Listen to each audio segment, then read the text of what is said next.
देखो यहाँ पे क्वेश्चन क्या है, यदि पी क्यू पैरेलल में एस टी, तो पी क्यू किसके पैरेलल है, एस टी के। ये एस टी यहाँ पे लिखा हुआ है, ठीक है, लास्ट में क्या है, एस टी है।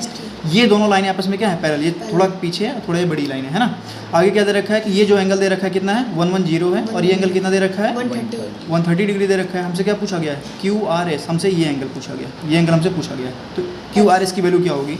तो अभी हमें यहाँ क्या देखना बेटा, इसमें भी एक कंस्ट्रक्शन करना पड़ेगा। कंस्ट्रक्शन क्या करेंगे, हम पी क्यू और एस टी के पैरेलल में एक लाइन खींच देंगे। और यहाँ पे एक लाइन खींच दिया, ये दोनों लाइनें किसके पैरेलल है, पी क्यू के भी और ये एस टी के भी लाइन। तो हमने कंस्ट्रक्शन किया, क्या किया है, कंस्ट्रक्शन में क्या किया भाई, हमने एक ड्रॉ एक लाइन किया, इसका कुछ नाम मान ले, तो ड्रॉ ए बी, ठीक है। तो ड्रॉ लाइन ए बी, और ये किसके किसके पैरेलल है, जो ए बी लाइन है किसके पैरेलल है बेटा, पी क्यू के भी पैरेलल है, और जो ए बी लाइन है किसके पैरेलल है, एस टी के भी पैरेलल है। यहाँ तक कोई डाउट है, ये डाउट होना चाहिए।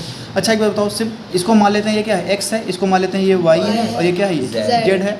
एक बार बताओ, पी क्यू किसके पैरेलल है, ए बी के पैरेलल है। तो पहले हम इन दोनों को पैरेलल लेके प्रूफ कर लेते हैं। तो यहाँ पे देख लेते हैं, हम यहाँ पे लिख देते हैं प्रूफ। तो कैसे करना है हमें, सबसे पहले हमें पहला लेना है पी क्यू किसके पैरेलल है, ए बी के। अच्छा एक बात बताओ, यहाँ पे जब ये दोनों लाइनें पैरेलल होंगी, पी क्यू और ए बी जब पैरेलल होगा, तो बताओ कि जब एक क्या है, ट्रांसवर्सल है। जैसे मान लेते हैं यहाँ पे, जैसे रफ में देखो आप लोग, जैसे दो लाइनें हैं, है ना, ये दोनों लाइनें क्या हैं, पैरेलल हैं। और जब यहाँ पे कोई लाइन ड्रॉ करेंगे, तो इसके एक तरफ के इंटीरियर एंगल का सम कितना होता है, 180 होता है। Very good.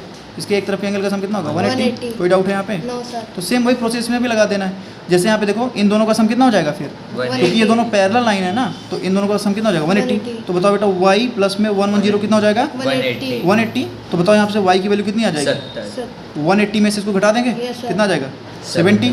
ये कौन सा, ये हो गया फर्स्ट। अब जैसे अब बताओ यहाँ पे, जब एस टी किसके पैरेलल होगा, ए बी के। तो बताओ क्या होगा, कौन बताएगा, एस टी यदि पैरेलल है किसके, ए बी के, जेड प्लस में 130, जेड प्लस में 130 इक्वल में 180। बहुत अच्छे। तो जेड प्लस में क्यों, क्योंकि यहाँ पे कौन सा हमने लगाया है, तो वही वाली थ्योरम है कि जब दो लाइनें पैरेलल होती है तो उसके एक तरफ का एंगल का सम कितना होता है, 180 होता है। तो जेड प्लस 130 कितना हो जाएगा, 180। बताओ जेड की वैल्यू कितनी आ जाएगी, 50 डिग्री।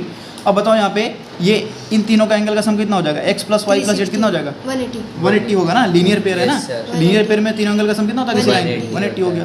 तो तीनों एंगल मान लेते हैं यहाँ पे, x प्लस वाई प्लस में जेड कितना हो जाएगा बेटा, 180। ठीक है, 180।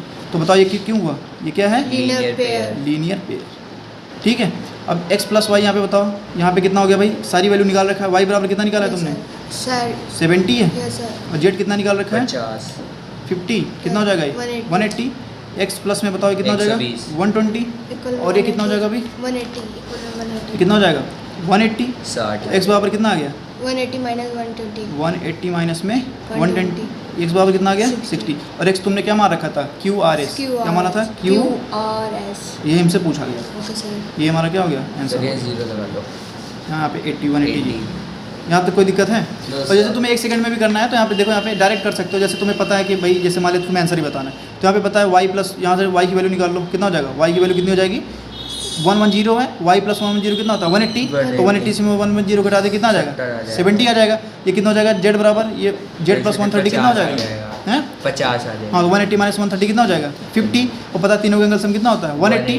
तो यहाँ पे 70 प्लस में 50 कितना हो जाएगा, 120, और 180 में से घटा देंगे, कितना आ जाएगा, 60। तो मतलब तुरंत भी निकाल सकते हो। डिटेल में आप लोग क्लास 9 में डायरेक्ट लिख के यही आना है, ठीक है, आगे समझ में, ठीक।